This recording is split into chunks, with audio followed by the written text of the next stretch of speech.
Welcome to Split Screen D&D. My name's Tom Quinn, resident Dungeon Master here at Modern Myth. And I'm resident PC, Josh Winans. And this is the show where we're attacking all things D&D from both sides of the screen. We have a, I think... educational. Yeah, educational. This one is really going out to all of those players who are just getting started with the game, or maybe have not even gotten started. We're just starting to breach the surface of D&D. I envy you. I really envy anyone who, I mean, right now there's such a resurgence going on. Oh, so crazy right now. But also there is just something magical about finding the game. I mean, so many people, everyone knows Dungeons & Dragons. They hear the name, they know what it is. It doesn't mean they know anything about the experience at the table. And I think new players, if we are speaking to you right now, I commend you for deciding to take that plunge. Agreed. Enjoy it. Enjoy the experience. It's learning. Don't when you start, it's not gonna be great. Just keep going. You'll get better. Same thing with everything you do in life. Yes. Speaking of, yes, if you could go back to much younger Tom and say, "Hey, much younger Tom, this is something you should what's a lesson that you wish you could impart upon your younger self?" I actually think I know exactly the answer to this question. Sometimes it's, you got to rack your brain on a little bit. I would say, younger Tom. Yes, older Tom. You need to jump on that Modern Myth YouTube channel and comment, and subscribe. Oh, that's what you need to do. That's wisdom right there. You got to click that little bell because you're going to want to get those updates. You got to do it. Then I would vanish. Yes. My younger self would wake up in a cold sweat going did I holy shit, what is going on? And that's when I would actually kick in the door and I would go, listen up, bud. You're about to embark on a fucking journey. You're just getting into this D&D shit. You are about to embark on a journey that this is going to sound dramatic. Okay. May well define the rest of the course of your life. Jesus. And I don't know that I'm lying about that. Well, especially for us. You people at home are ultimately going to kind of decide that. Subscribe. We're going to kick that. We're going to kick that horse a few more times. No, I think that after everything, it's been, since we started playing, it's been 15 years, and I played very briefly in high school. Okay. Prior to that. But let's say I have been taking the hobby of Dungeons and Dragons seriously for about 15 years now. And I think the biggest thing I would try to impart upon my younger self would be the realization, and I would try to impart this upon anyone watching now who's just starting on this journey, the realization that this game, and this goes both from a player or a DM standpoint, but this game can be anything you want it to be, not just in the pragmatic sense of, any scene that's playing out, you've got some say and you've got some, this game can be, the most fun you've ever had drinking with buddies on a Friday night. This game can be exceedingly therapeutic. This game can be an excellent creative outlet. This game, there is no limit to what this game can be if you are intent on interfacing with it and making it that. That there's no limit to that. And I think early on in my, we'll call it D&D career, I had a pretty good sense that D&D was a game. It was something to be sat down purely for enjoyment's sake. And I think over the years of playing it, maybe this just comes with age. There are some benefits to that. All you young guns who are just getting started. But I think it has really become, again, in our Why We D&D episode, I like the notion of dispensing with the idea that Dungeons and Dragons is a game. It can be, absolutely. But I would say that the experiences that are taking place at the table can transcend the realm of gaming, Right? and to try and clue me into that as soon as possible, because the second you realize that, that's the second where you start trying to explore those spaces where it's precisely what you want to mold it into. And as a DM, you maybe even have more input initially on what that experience is going to be like. I would highly encourage anyone out there who is DMing or is going to be DMing, make sure that you are accounting for the fact that there's people at your table who also have thoughts on what that experience should be. Right. But that's something that took me a little while to come to, and I think the sooner that anyone involved in that game space draws that conclusion, and that goes across the screen as well. Oh, absolutely. Yeah. Hey, you're swimming on the surface of the ocean, but then all of a sudden you put your head underneath and you have a snorkel mask, and you suddenly realize there's a whole world underneath there. And I think that realization is what unlocks your potential to make that space. I would say the difference between someone who maybe plays a few sessions with their buddies and someone who Dungeons and Dragons becomes a lifelong hobby or a major hobby are the people who come to that realization that what can transpire at the table can literally be anything that you ask of it. Yeah, no, that's a. I know that's a big land. Mine's not near that good. Yeah, well, no, but and that one I think does transcend the screen. It does, and I totally agree with that. But I'm gonna flip that back to you. You're what, 43 now? Yeah, I'm at least 62. Yes. No, but you're. I hate you so much. I gotta give you shit. He's like 2 years older than me, so I still gotta get. He has yet to gain the wisdom of my years, and I understand true. that. That's he's true. He's reaching for it, but he's always had a higher wisdom score than me. At all the time, I'm always leveling up. But it's kind of funny because I think mine is almost a contradictory in a lot of ways. As it should be. So, I come from a video game background. Yeah. Where your actions are prescribed, really. Yeah, even the games that like you can do what you want in my world, not really. You are limited, right? So when you go into a world where you truly can do anything, I think one term I used was crack baby. You are a crack baby in this free world, and there is beauty in that and a lot of fun in that. And I don't want to take away from that exploration to like, oh my God, I can do anything.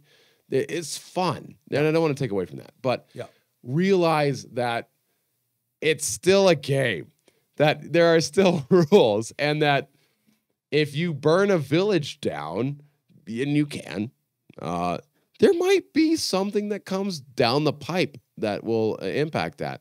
So as you just start, like you created your character, like, oh, hell yeah, I'm going to be the most badass wizard ever. Fireball everywhere. Well, that's a level 5 spell, but you know what I'm saying. Well, level 3, but get it at level 5. You get it. Yeah. Okay, fine. Yeah. I mean, I'm just. No, you're right. No, you're right. I appreciate the clarification. I mean, I appreciate I would expect nothing less from you, sir. Seeing as you are my D&D legal counsel. My rules legal. You can't be a min-maxer or power gamer if you don't have a little bit of rules lawyer in you. But so my advice is, yes, you can do anything, but think a little bit longer term than the moment. That start to flirt with the idea of creating a character that you've always wanted to be, and play that the Fallout character you've always wanted to, but have never been able to actualize because you never had the options. Instead of being oh, cool, I get to murder everybody. Yeah, you can literally murder everybody. Is it fair to say that this is kind of a PSA against being immediately a murder crack baby? Because I was a little bit. Wait, hold on. Post-production, let's cut to that the more you know star. Let's have that fly in right after the crack baby line. So yeah, that would be mine. But I do also agree with you that realize also I think it goes hand in hand, actually. Well, that's what I was going to say is I think at face value, it's contradictory. But the deeper you go. But I think there is some congruency in that you may come to find that the experience is far deeper than just being able to burn down villages. If you allow yourself to, if you allow your heart rate to come down and the adrenaline to come out of your system. I can do anything. And yeah, and you know, again, most people when they start out, there are natural follies that they're going to move through. There's a reason why the new player murder hobo syndrome is a thing. And I may not even go so far as to say avoid that notion. But when you're done burning that village down and your DM is pulling their hair out and going like, you know, all you had to do was go get a quart of milk from Bessie and bring it back to Jim Bob. Fetch quest. Always, DMs, you need to put more fetch quests in D&D. You know, we're kicking the Rovers campaign off publicly at right around level 10. I'm planning on running the 10 to 11 entirely as fetch quests. Yes. Yep. Oh, fetch quests, and there are too many rats in the cellar. You can't. You can never have too many rats in the cellar. So, for those at home who are just starting out D&D, if you're not catching the fetch quest or the rats in the cellar references, I'm going to say you're a little behind the curve. Don't let that stop you. Definitely get in there. And that's another thing. Don't be intimidated. And you're new players. Hey, you're gonna fuck up. It's gonna happen. You're gonna do something that's stupid. I will also say there's a good chance that I think the new players are going to fall into one of two categories. Okay. The majority are going to fall into the category of you've got a buddy who plays D&D. You've got a friend, a brother, whatever. Someone you know who plays D&D. Likely, if they are having awesome experiences at their table, they've talked to you about it. They want you to come join in on those experiences. You want to go play some D&D? For starters, if you're watching this video, you're toying with that idea. You know, maybe you're even in a non-committal place. It's super weird if you weren't. Yeah. If you were 50-minute video on D&D. I don't. The value of Bitcoin. Ooh, wait, split screen D&D. New players. That would be me, I guess. But no, if you're flirting with the idea, of playing one, I can't recommend highly enough. Do it. I know. There's still that the flex of stigma hanging on it as being this. Nerded out enterprise. Not nearly what it used to be. Not nearly. Again, if that's what you want out of the experience, to my earlier point, by all means, ask your mom if you can come play in her basement and get together and make it that. But it is so much more than that. If people are playing Catan, right, which is an economic game, then D&D. Oh God, Catan players? Those guys are nerds, man. Actually, I really like Catan. No, I like Catan too. But there's not enough killing. There's not enough slaying of monsters and being an epic hero standing on the pile of bodies that I've recently murdered. It's a lot more like trading wheat. That's kind of for sheep. I gotta have. Yeah, I mean, actually, fuck sheep. Sheep are weak. Bricks where it's at. You got to bogart the brick, lock that shit down. I'm all about the trains. That's what I'm about. Anyway. Wow, we got off in Catan territory. You didn't come here for Catan. You came here because you're a potential new player. And again, I couldn't encourage you more. I think you're falling into either the category of someone has prodded you. They're saying, hey, you should come play. And probably that meant that you went, you know what, I'm thinking about that. Let me jump online and see what's this whole D&D thing about. If that's how you found us, you're so awesome because we didn't spend any marketing dollars getting you here. And you know what we should do for these fine folks? Let's give them some resources. What would you, if you had like a new player, you'd be like, hey, this is what you need to check out. What would that be? Well, I mean, quite frankly, if you're here, you don't need to look any further. I mean, you've basically found the mother lode. We are basically gods. Something I would say that I actually would say is inclusive of modern myth. For starters, look at the resources that are out there. online, there are so many resources now, and I'll let you speak more to the player side. I'll speak to the DM side. If you are new to the game, or let's say you've played the game, but you're new to DMing, you're thinking about starting to DM. Maybe you're the rare breed who went, you know what? I just want to run the game. I don't even want to play. I just want to run the game. Bless you. If that's how you're entering the space, any of those capacities, the one of the best things I think you can do is start kind of polling the resources that are out there, whether they be conversations like these, where, and there are many of them. I would say, you've got outfits like Dungeon Dudes, Dungeon Coach is a great one, DM Lair. And again, if you search D&D in YouTube, you're going to find plenty of them. But I would actually say, if you're thinking about running the game, find people playing the game, because there are actually not that many examples of tables playing out before your eyes. I think most people, if you haven't already found them, you will rapidly find Critical Role. Yeah, if you haven't found them, God. But Critical Role, I mean, is certainly a resource to utilize. Absolutely. But for so many new players, they find Critical Role and then they go, now I know what I need to do. And what I would say is find Critical Role, watch Dungeon Dudes run Drakkenheim, watch Dimension 20, Brennan Lee Mulligan, great example of a very comedic oriented game. And it gives you a great opportunity to watch what the DMs are doing at the table, and they're all doing something different. Watch the Rakish Rovers campaign. I'll include us in that. I'm magical. That's and again, that's not to hike us above or below. There's literally a landscape of Dungeons and Dragons being played. Yeah. Just see what you like about what different people are doing, and then use that to find your own voice. We talked about kind of the DM's voice in our Matt Mercer. Oh gosh, yeah. That's a great segment, which you should check out. Can you link videos in your thing? Can I point at the screen and it will? He's going to point at the screen. If we can link it, then that's what's going to happen. Check out this video. Link in the description. But it really is one of those deals where I think watching other people play the game. I've been running the game for, let's just call it 15 years. Seriously, I've been running the game. I still love finding new games that are being played and watching what they do. Sometimes I go, I really don't like what they're doing there. I really love what they're doing there. It's just a great opportunity to look at what other people are doing and say, these are the things I liked, these are the things I didn't like, and these are more tools in my tool bag to make memorable experiences for my players. So on the DM side, I really think that's a great place to start, is resources.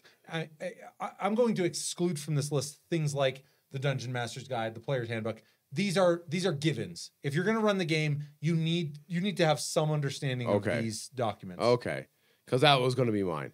Yeah, well, I mean, and certainly feel free to touch on that. A little bit. I do think it's just a deal where, it would be like saying, hey, you want to learn to draw? You're going to need some kind of writing utensil. That's kind of what that's exactly right. If you're going to play the game, you have to have an idea of the rules of the game. And I'm not saying this because I'm a rules lawyer, but yeah, you are. Yeah, but it's so important. You need to understand the limitations and what you can do in this world. And the only way you can do that is by reading what the rules are.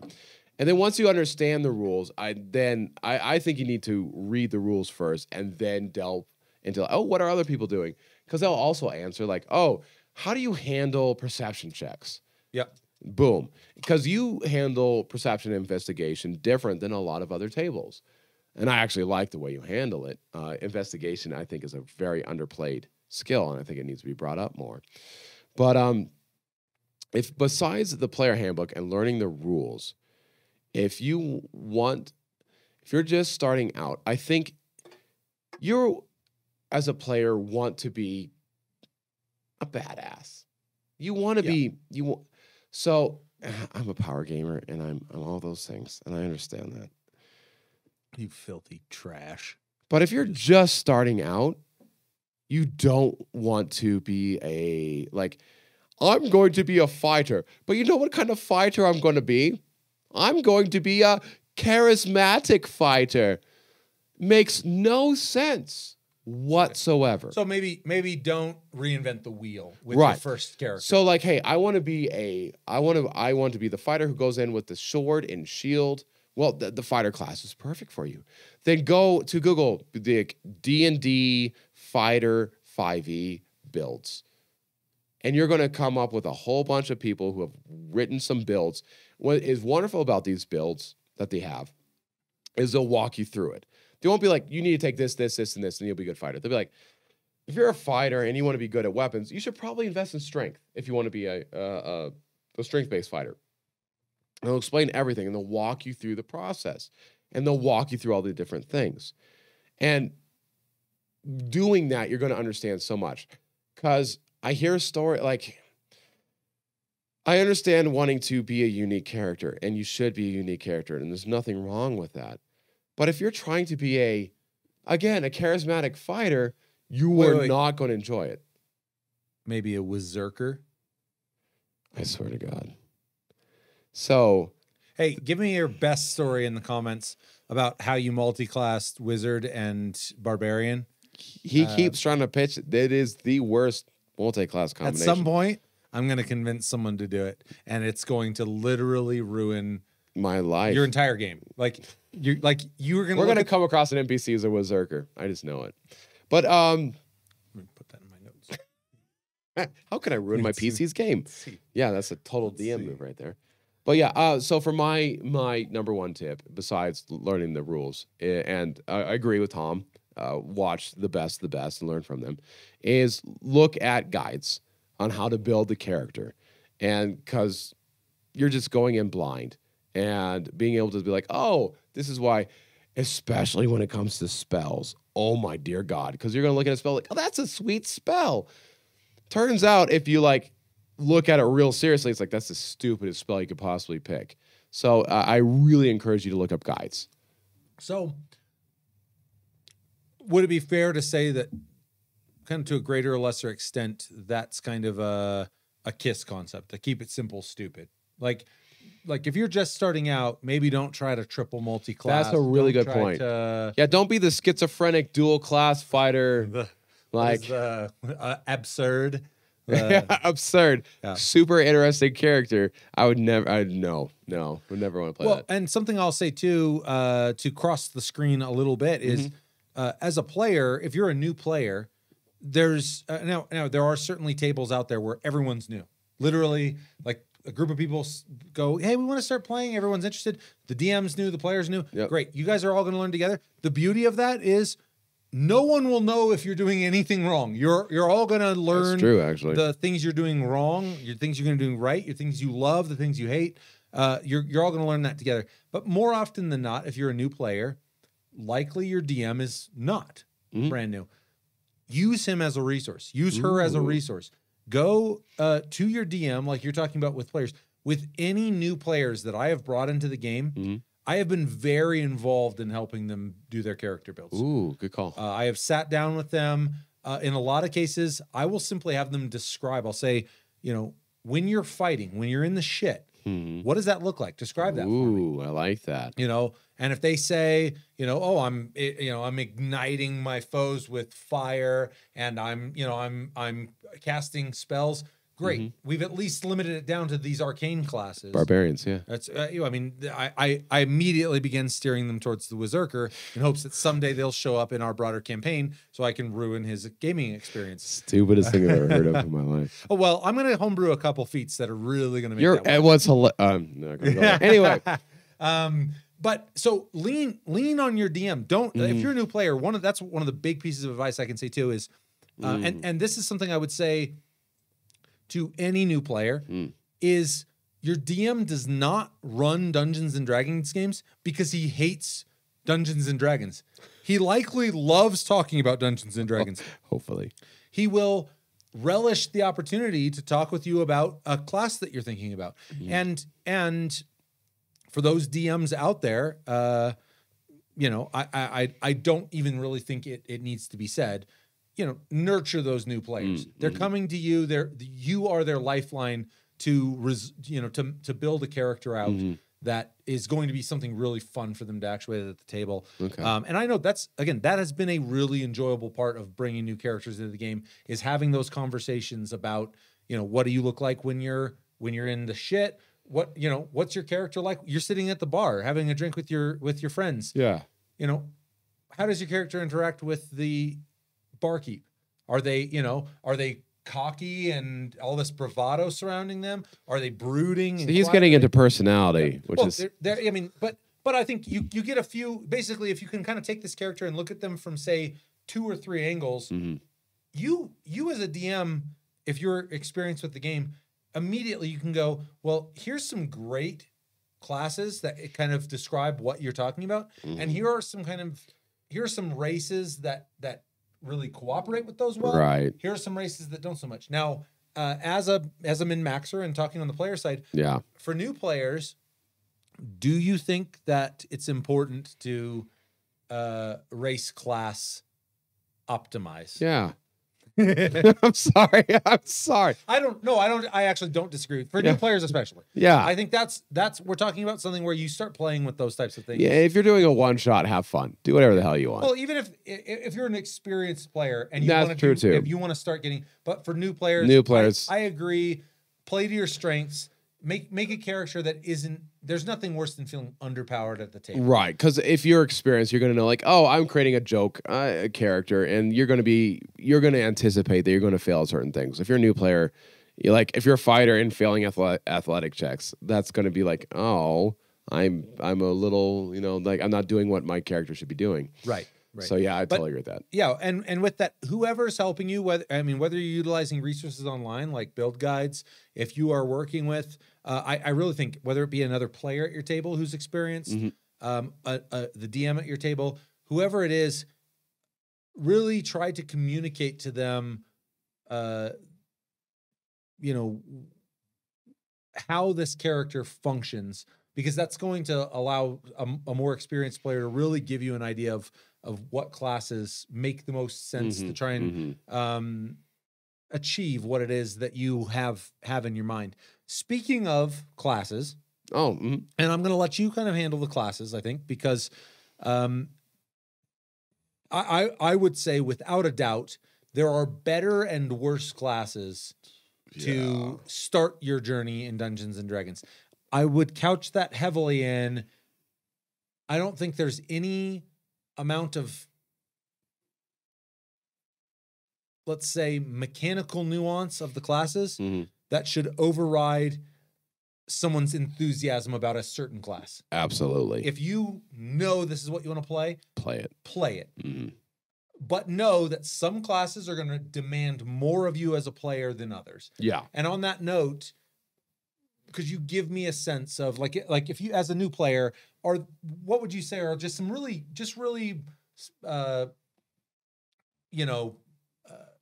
classes that are easy to step into, easy to actuate, aren't overly burdened with rules baggage, let's say. What's difficult about that answer is every class has so many subclasses, which can make it really difficult. Well, let's assume that as new players that they're sitting down at a table. Let's just assume they're starting from scratch. They're at level 1, so they don't have any subclasses yet. And I know that level 1, almost everything is pretty unburdened. Yes, which is also a good point. It depends on where you're starting. But knowing that within 3, 4, 5 classes, they may have a lot more on their plate than they anticipated, depending on the class. Right. So yeah, it depends on where you're starting. So if you're starting at level 1, the general rule is the more magic you have, the more complicated it is. So if you want to be if you're totally new to D&D and gaming in general, go towards the martial classes. Fighter, champion, go towards berserker, go towards rogue. You're going to have a wonderful time. But if you're like, to your point, hey, I play games. I'm good with magic. I can learn rules. Don't not play a wizard. I think that's the most important thing is, and I know as a DM, I've had this exact conversation with players where I just said, just so you are aware, there's gonna be a little bit more on your plate as a full caster. You're gonna have spell lists that you're gonna need to read through to make decisions as you're leveling up. It's just a little bit more. I think if you are prepared to read through those spell lists, if you're prepared to understand how important those spells are to the way you function, both in combat and from a utility standpoint, do it. Definitely do it. That's what I think. It's better to play a wizard that you want to play and really invest yourself into it. And I guess it also depends on the length of the campaign. If you're going for like a 1 through 20, then yeah, definitely. Like, I'm going to play this character forever. I want to play wizard. Do it. Well, you bring up a great note. Do you think a 1 through 20 is a great place for a new player to start?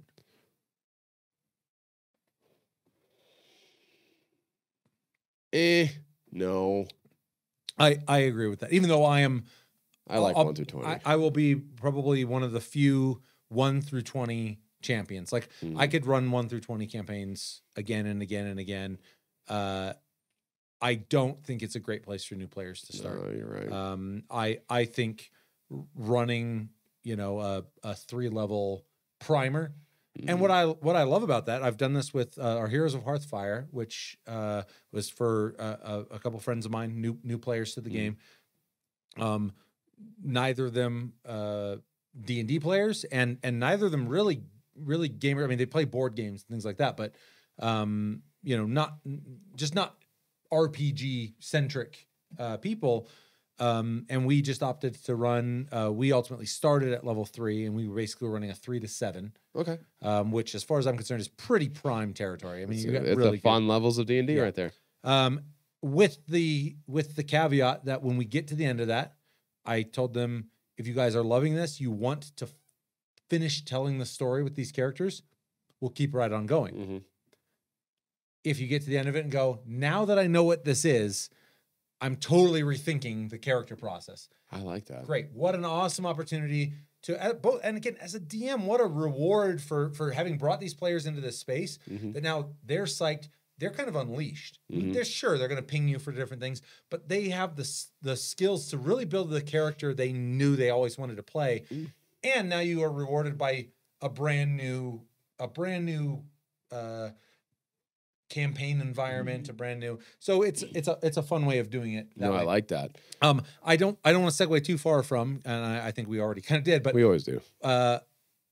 If you were to just say the top 3 classes, say if you were just going to recommend, there's the 3 classes, brand new player, and let's just say they don't feel strongly one way or another, but maybe let's give us like kind of your quintessential martial, quintessential arcane, and quintessential let's call it utility.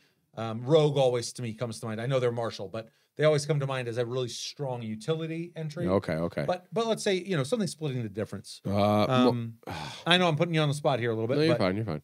So for martial, I know a lot of people would probably go barbarian. I would probably go fighter.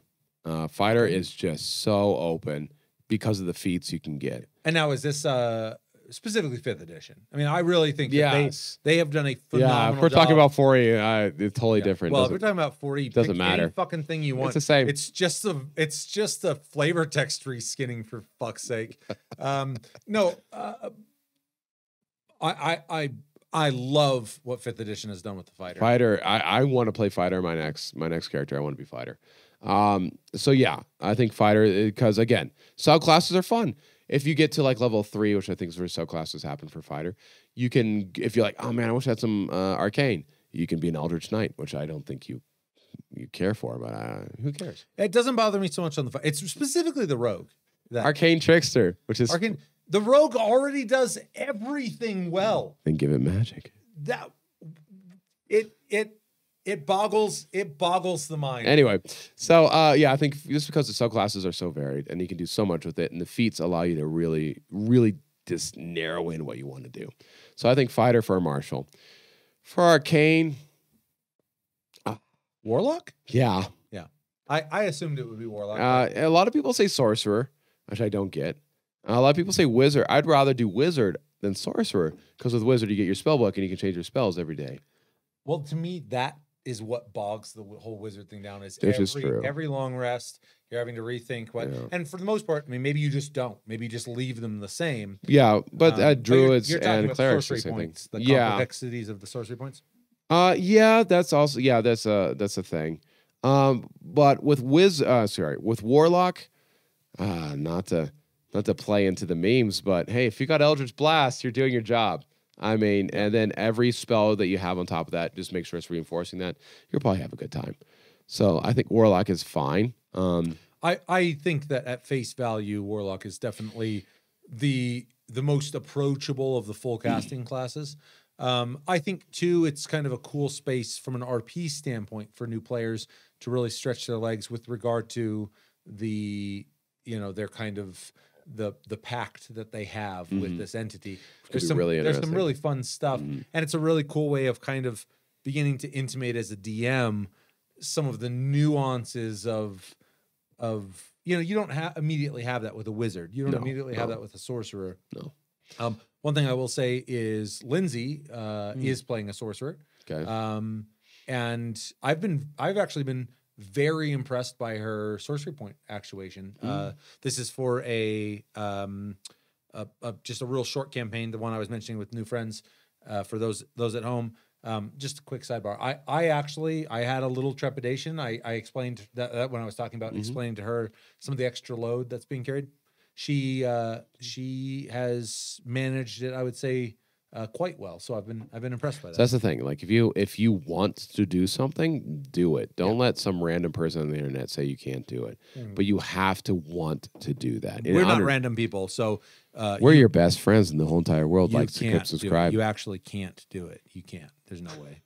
As a DM, there's no way you're going to pull that off. But from the utility aspect, I love Bard, and here we go. Now, this is a class we can properly lock horns on because you love Bard so much. I love Bard so much. As far as I'm concerned, it's not mechanically, objectively, it is a great class. Yep.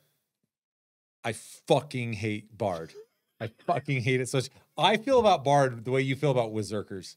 Like, I legitimately... So, my Hakeem Shashim character I created was... No, which I'd love to have a sit and talk about that. I love when players at the table are actuating themselves. Yeah. So, I'm never going to go, no, that's, you can't, but it's just the deal where it is just always, I don't know what it is. It's always been a class I loathe. I love Bard so much. So, okay, get into a little bit of why utility.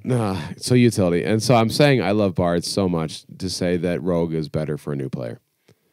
The reason why I feel like this is because when you are the utility player, you have to be really creative. And with Rogue and Bard, you get an access to a tremendous amount of skills. And with Rogue, that's all you got to worry about. When you bring in the Bard aspect, now not only do you have to be really creative with your skills, you also have to be really creative with your spells.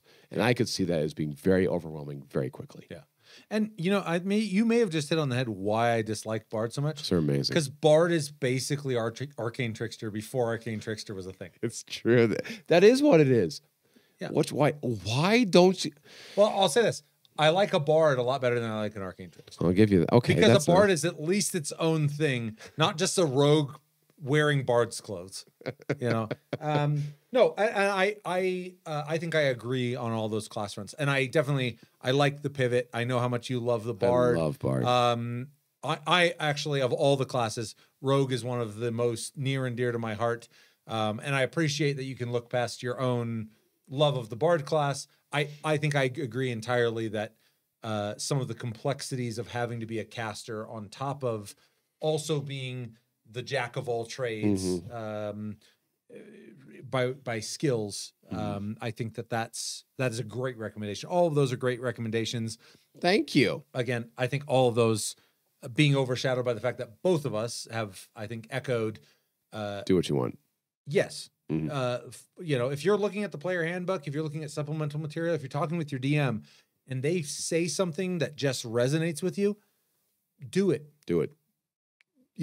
But know that might require extra work. Yeah. But if you're not afraid of that extra work, why not? And quite frankly, if you're listening to this video, if you're thinking about You're already doing more extra work than most people at the table. Well, if you're thinking about playing Dungeons and Dragons, you're not averse to taking on a little bit more of a workload. The payoff is tremendous. You know, it's worth the time. Whatever it is that you are thinking. It's about an investment. The what you put in, you get out. Yeah, absolutely.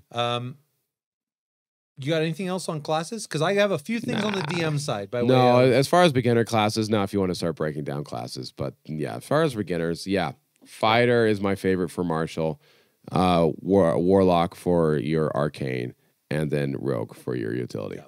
And the best part about all of the classes in Dungeons and Dragons is there's nothing about your class that really in any way shackles the RP side of your character. That's true. You know, true. You can be that brooding lone wolf emo guy at the bar. Don't be the brooding lone. Don't do it. Well, just don't. Generally, everyone who is not new to D&D, or even some of those who are going like, you mean the rogue?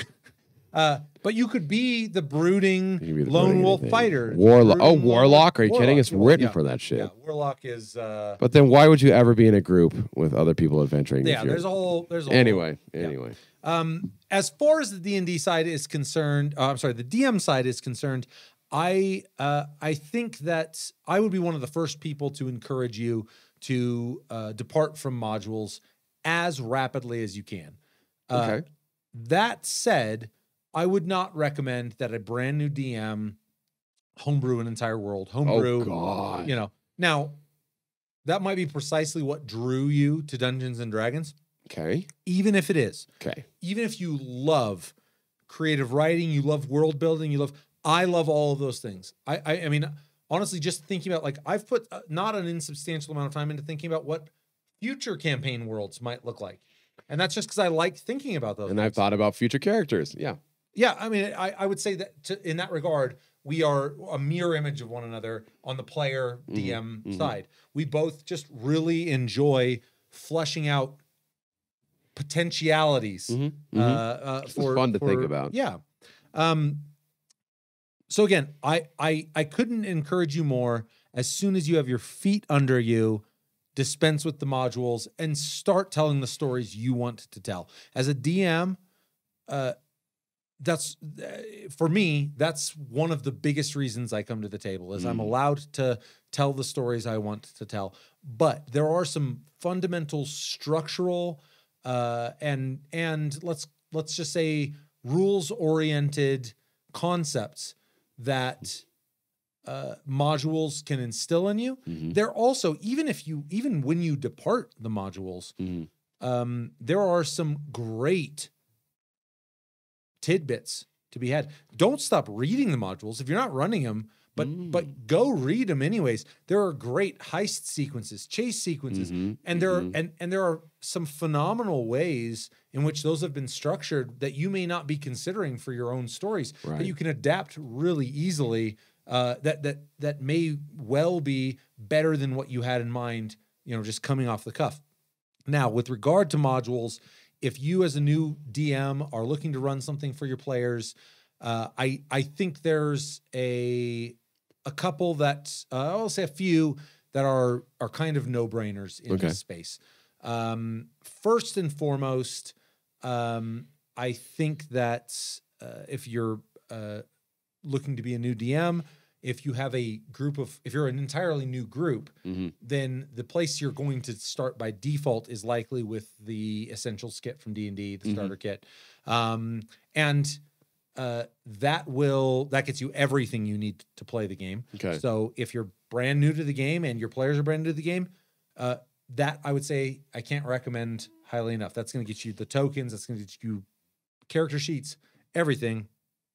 As a DM, importantly, that's also going to get you the module to run. And I would say, arguably, it's the best module for a brand new DM, which is the Lost Mines of Vendelver. Yeah. I think it's a really strong module for new DMs, in that it's not overly complicated with plot twists and major, narrative events. It's just a strong, concise narrative I do think probably a little battle heavy. Oh no! Which is another reason why I actually think it's a great place to start for a DM because, again, I know a lot of what draws people to the DM chair is the storytelling aspect. And I know if you are a aspiring DM, you're probably chomping at the bit to start telling your own stories. Great. There are some other modules for that, but this is a great place to start to share an experience with your players that isn't going to hinge upon your ability to tell a really seamless story and really punctuate a narrative. There's certainly those opportunities for players, but it's a let's call it a relatively combat heavy module. Secondly, I would say probably would be something like Dragon Heist, which is a Waterdeep module. Definitely more narrative oriented. So just know that going into that module, you are going to, as a DM, more of the enjoyment for your players of that experience is going to rely on your ability to kind of convey the arc of that narrative in a compelling manner, but also a very approachable module for new DMs. And lastly, I think it actually probably carries the title of the best module in the 5th edition sphere. It also happens to be one of the models I think that are approachable for a new DM. Curse of Strahd. Many people are already going to be familiar with Curse of Strahd. There are a lot of real plays out there that are playing around in this space. I think again another a narrative dependent experience, but it's certainly one of the ones where the world in which your characters and your DM are operating in isn't exceedingly large. There's quite a few experiences to have in this kind of small space, and I think it really does. It would be a great place to start for someone who's feeling really ambitious, but it's got a lot of kind of horror tension, a lot of kind of there's definitely some like survivalist kind of gritty elements to it. So there are some really cool elements in there. But any of those three, I think for someone starting out would be a great place. I would say in that order by complexity. Okay. And so hopefully those end up being some really good modules you can look at to start telling stories with your friends. And again, as soon as you get to a place where you feel like, you know what, I'm ready to start telling my own stories. Me and my players are ready to start writing our own novels here at the table. I'll be the first to encourage you to do it. Right. Sit down, write a short campaign and rep it out. That said, I think we've actually provided a fair bit as far as we've got some good resources. We've just kind of talked about approaching the game. And the one thing I want to add to what you were just talking about with the modules, that because I ran a very short game with my wife, that I ran with the module, but then as I started to feel more comfortable, I started to change things. Absolutely. And so I think that's probably how most people really start dipping their toe into the homebrew experience. And that's a great way to do it is find aspects of a module, that are not narrative dependent and make them your own, make NPCs have their own personalities beyond what the module grants them. Yeah. Or just, let's add an extra trap or add some extra enemies or a different encounter. You're still working within the safe space of the module, but you're able to make it just a little bit more spice. Yeah. And with many of these as a DM, I would highly encourage read the module through. Don't be shooting from the hip. Know what the arc of the module entails. If you see opportunities to inject your own stuff in, I mean, it can be totally separate from the module itself. Maybe you find a great opportunity to inject a little side quest. Well, what a great way to impart some of your own writing, some of your own concepts into a space that as you said, is still this kind of home base you can come back to and know that you've got the skeleton of a really solid experience there. Safety net. Definitely on the DM side, check any of those out. With regard to any of the resources listed, we will have those listed in the description. Yep. But beyond that, I think ultimately, more often than not, it's strange. I think we're actually finding that despite living on different sides of the screen, we have a similar home base with regard to things. But I think the first and foremost, from at least my perspective, you can second this or challenge it. If you're a new player to Dungeons and Dragons, welcome. That's very true. You are making what I suspect is you don't yet understand how big this hobby could be in your life. It really is it can be a pretty profound experience when you start getting into it at the table, and allow it to be that. Don't let anything that we've said, anything that anyone online has to say, get in the way of you finding the experience that you want to have at the table. I think that's fundamentally my position on the player and the DM side. If you're a new DM, for starters, good luck and good on you. It's it's not the most desirable position at the table for a lot of people, but we need more people like you. Ultimately, for every one of you who chooses to sit in that chair, who enjoys sitting in that chair, you are opening this experience up to 3, 4, 5 other people who would just as soon kick ass and be the hero of the story. So good on you, and best wishes in your own stories that you're telling. As a DM, I would encourage you, if you are just starting out, shoot down in the comments, a great experience that you've had at one of your early sessions at the table, maybe one of your big frustrations you've had at the table. Like, let's talk about that. We're going to try to communicate with you guys through the comments section.